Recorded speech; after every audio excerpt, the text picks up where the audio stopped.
শুভ দুপুর বন্ধুরা। তো দেখো আমি ম্যাগি করছি। এই দেখো ডিম দিয়ে বানিয়েছি ম্যাগিটা। তো এই সময় আজকে ম্যাগি বানাচ্ছি। তোমরা ভাবছো আজ রান্না বান্না কি হলো আমার। তো বন্ধুরা আজকে আমি রান্না বান্না করতে পারলাম না, কারণ আমি চলে গিয়েছিলাম রেশন তুলতে। ভেবেছিলাম এসে রান্না করব, কিন্তু সেখানে গিয়ে এতটাই দেরি হয়ে গেল, আমার কারেন্ট পালিয়ে গিয়েছিল। তার জন্য বাড়ি এলাম তো আর রান্না করার সেরকম টাইমও ছিল না। তো মেয়ে বলল ছাড়ো, রান্না করতে হবে না, ম্যাগি বানিয়ে দাও, খেয়ে নেবো। তো ওরা তো এগুলাই পছন্দ করে বেশি।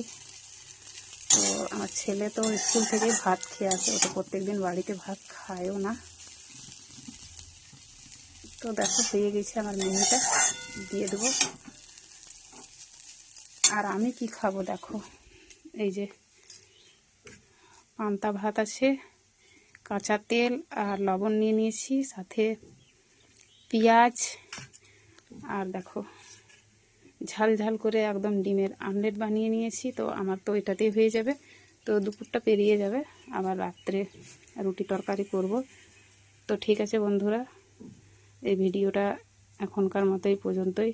আবার খাওয়া দাওয়া করে আমাকে রেশনের ওখানে যেতে হবে কারেন্ট এলে। তো সবাইকে টাটা।